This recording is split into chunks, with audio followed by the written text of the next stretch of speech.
जो भी इस 15 अगस्त पर सबसे अच्छे नारे लगाएगा उसको 1 लड्डू एक्स्ट्रा मिलेगा।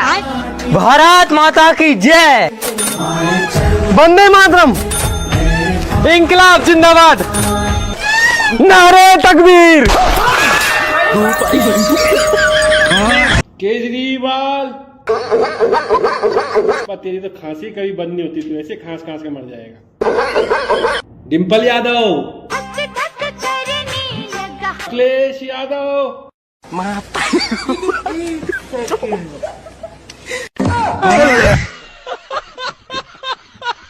जयकारा शेरा वाली माता का।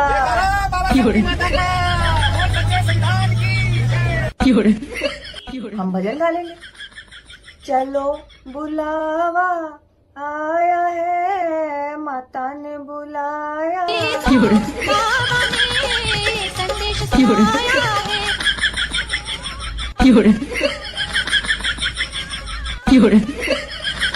गाले तू ही गाले नहीं गाले तू ही गाले, हम तो कुछ और ही कर लेंगे, तू गाले।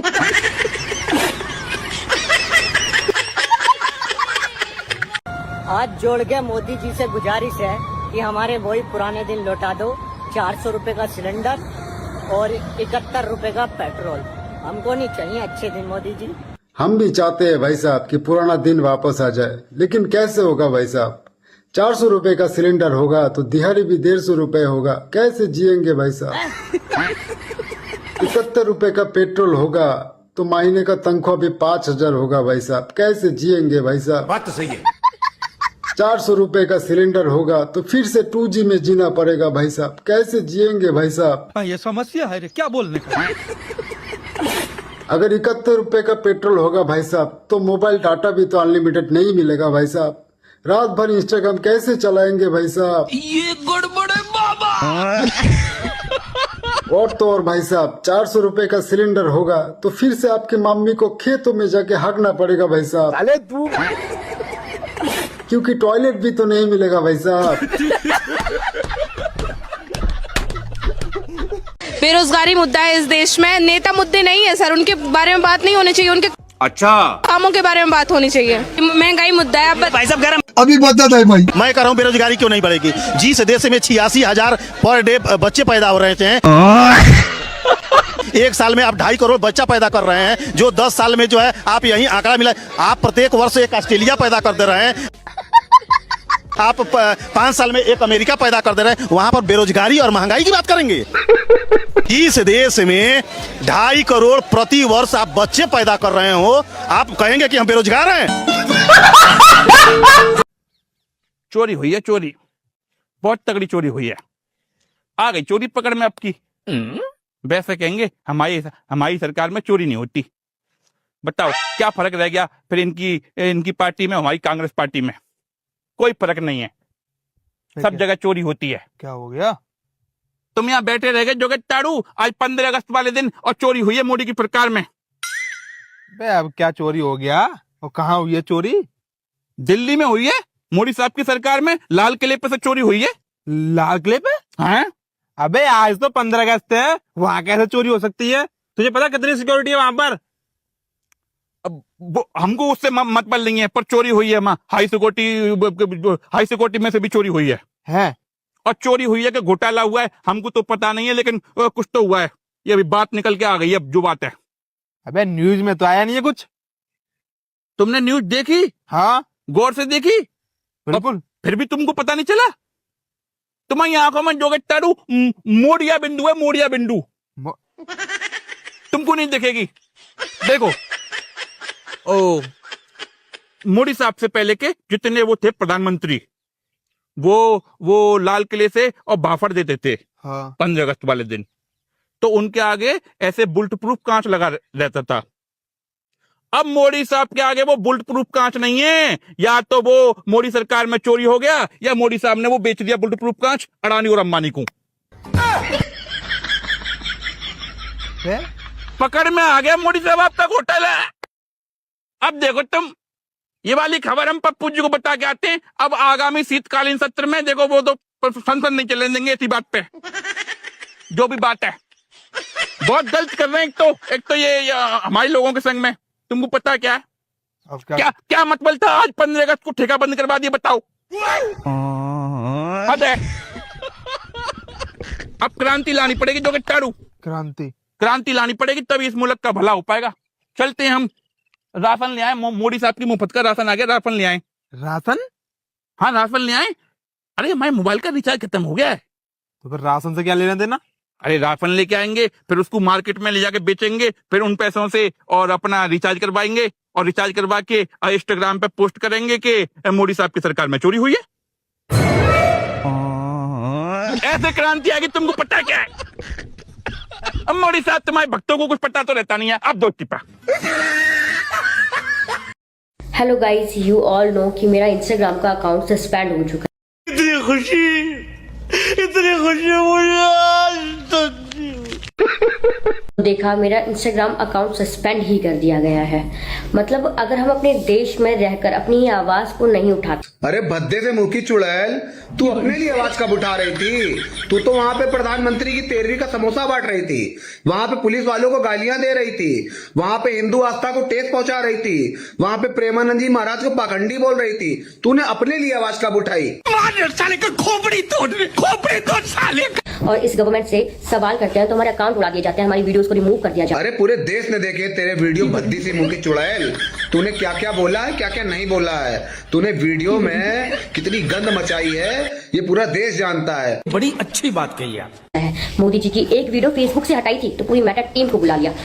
नहीं, मैं गाली नहीं दे सकता। नहीं अरे भद्दे से मुंह की चुड़ैल, वो हमारे देश के प्रधानमंत्री है, उनके लिए मेटा की भी टीम आएगी, उनके लिए एक्स की भी टीम आएगी, पर इसमें तेरे पिछवाड़े से क्यों धुआं निकल रहा है? लेकिन हमारा क्या? अरे तुम्हारा क्या, तुम तो कॉकरोच हो। जाओ गंदी नाली में सड़ो जाके। 3-3, 4-4 साल मेहनत कर एक अकाउंट बनाते हैं, उस पर मेहनत करते हैं, उस पर फॉलोवर गेन करते हैं।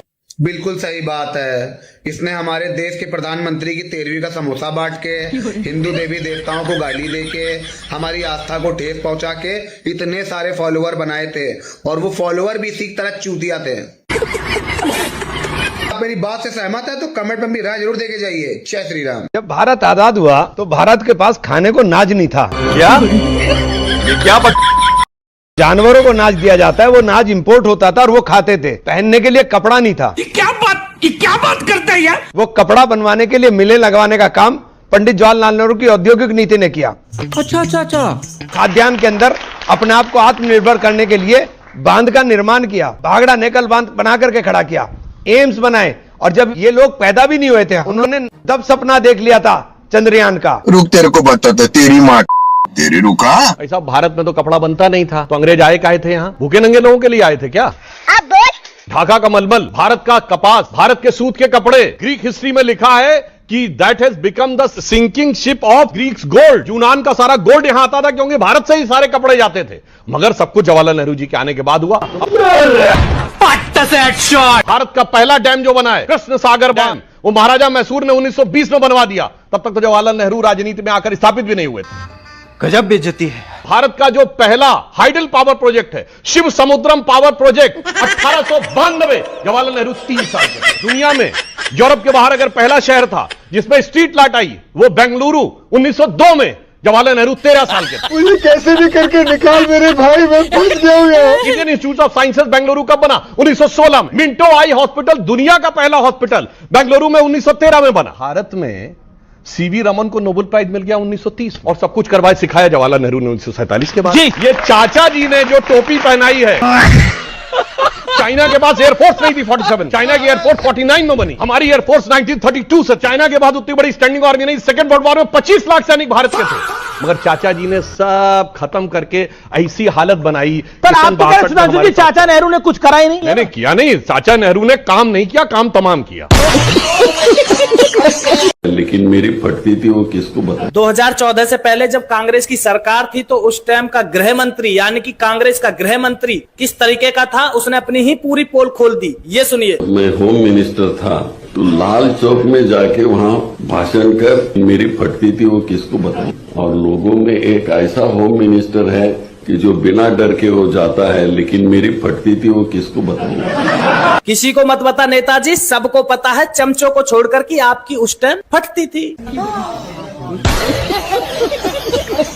पर एक बात बताइए नेताजी, आपको इतना डर क्यों लगता था उस टाइम लाल चौक पर जाने से? अरे सीधी सी बात है कि आपके पास सिक्योरिटी थी, इतनी सारी एजेंसी थी, उसके बाद भी इतना डर। और आज देखिए ना, बीजेपी की सरकार में गृह मंत्री अमित शाह जी हैं, बिंदास होकर जाते हैं, बिंदास होकर आते हैं, और उसी लाल चौक पर तिरंगा भी लहर रहा है, और उसी लाल चौक पर वंदे मातरम, भारत माता की जय और राष्ट्रीय गान होता है, लेकिन किसी को डर नहीं है। और बड़ी बात तो यह है कि कुछ चमचे कहते हैं कि कांग्रेस को देश दे दो तो देश सुरक्षित रहेगा। क्या आपको लगता है जो लाल चौक पर जाने से डरते थे, क्या वो देश को सुरक्षित रखेंगे?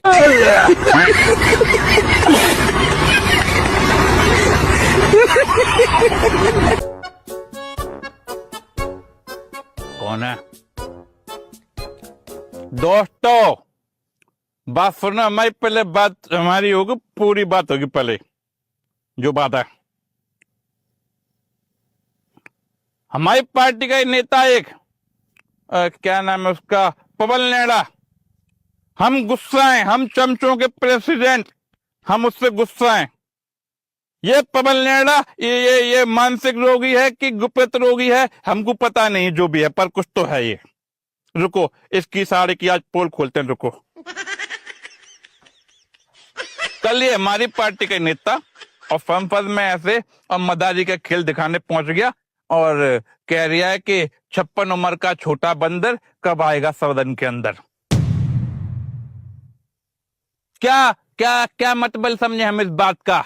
तू हमें ये बता, तू अपने नेता को, जिसके यहाँ पर तेरी रोजी रोटी चलती है, तू उस पप्पू को और बंदर कह रही है? तेरी का क्या पूछ रही है? 56 उम्र का मोटा बंदर, छोटा बंदर कब आएगा सदन के अंदर?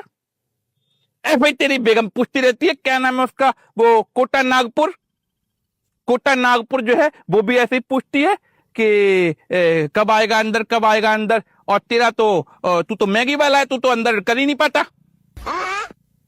गुप्त रोगी भी है तू मानसिक रोगी भी है, गुप्त रोगी भी है, जो बात है। इलाज करा अपने डॉक्टर शेख से, मां जाके गाजियाबाद के धोरे बस स्टैंड के पीछे। दोस्तों तुम बताओ इसका सिकड़े हुए एल जैसा मुंह हो गया इसका, पवन लेना का? बताओ तुम। इसकी आंखें भी चेक करवाओ, इसको मोदिया बिंदु निकलेगा, मोदिया बिंदु। अपने नेता को तू ऐसे 56 इंच का कह रही है। ये फोटो देखो तुम। इस फोटो को देख के कह रहा होगा अपने नेता को तू बंदर। अरे फोटो AI है, झूठ मूठ का फोटो है, तमीज ही नहीं है। पप्पू जी बंदर नहीं है, गधे हैं। आगे से ये बात ध्यान रखियो, जानकारी कुछ है नहीं। इसको पी के तेरे मुंह में मूड देंगे। भाई मजा आया, और मैं ये जो मजा है हिंदुस्तान के हर व्यक्ति को देना चाहता हूँ। वीडियो के लिए इतना ही। कैसा लगा वीडियो कमेंट कीजिएगा और वीडियो को अपने दोस्तों के साथ शेयर कीजिएगा। मिलेंगे फिर अगले वीडियो में। जय हिंद, वंदे मातरम। रोड पे नमाज नहीं पढ़ सकते, लेकिन रोड पे कावड़िए निकल सकते हैं। चलने के लिए है रोड, कावड़िया चल रहे हैं रोड पे, नमाज नहीं पढ़ रहे। जब सारे हिंदू बैठ के अगर जो सुंदरकांड पढ़ने लग जाएंगे, फिर क्या करेंगे? वो काटे लग जाएंगे, फिर मुस्लिम धर्म भ्रष्ट हो जाएगा ना। तो वही चाहते हैं वो। और जब नहीं मानेंगे तो यही होगा। अगर आप लोगों के बीच में छोड़ दिया जाए तो क्या करेंगे? उनको जिंदा खा जाएंगे, हमारे बीच में छोड़ जाए ना, कावड़ियों के बीच में तो खा जाएंगे। जो गायों को खा जाएगी पब्लिक। नजर आ रहा है महिला, बहुत गुस्सा नजर आ रहा है। गायों को अत्याचार कर रहा है, इस चीज का गुस्सा है। उन्होंने कहा कि कावड़िए नशेड़ी होते हैं, गंजेड़ी होते हैं, आतंकवादी होते हैं। तो प्रॉब्लम है, आप भी ठीक करके देता हूँ। उनका धर्म कैसा है कि गायों को काट दो, औरतों को बलात्कार करके छोड़ दो, उनका ये धर्म है। बात तो सही है। वो खुद आतंकवादी तो दूसरों को तो आतंकवादी बताएंगे। 2027 में योगी सरकार बना पाएंगे यूपी में? बिल्कुल भरोसे के साथ कह रहे हैं योगी की सरकार बनेगी। दिल्ली का PM भी वही बनेंगे योगी जी। पूरे दिल से लाना चाहते हैं उन्हें। यही नहीं, अभी और सुनिए। उन्होंने देखो औरतों की कितनी सुविधा करी है, औरतों को कितना जरा सा ही होता है है तुरंत फायरिंग करवा देते हैं, खत्म, एनकाउंटर करवा देते हैं।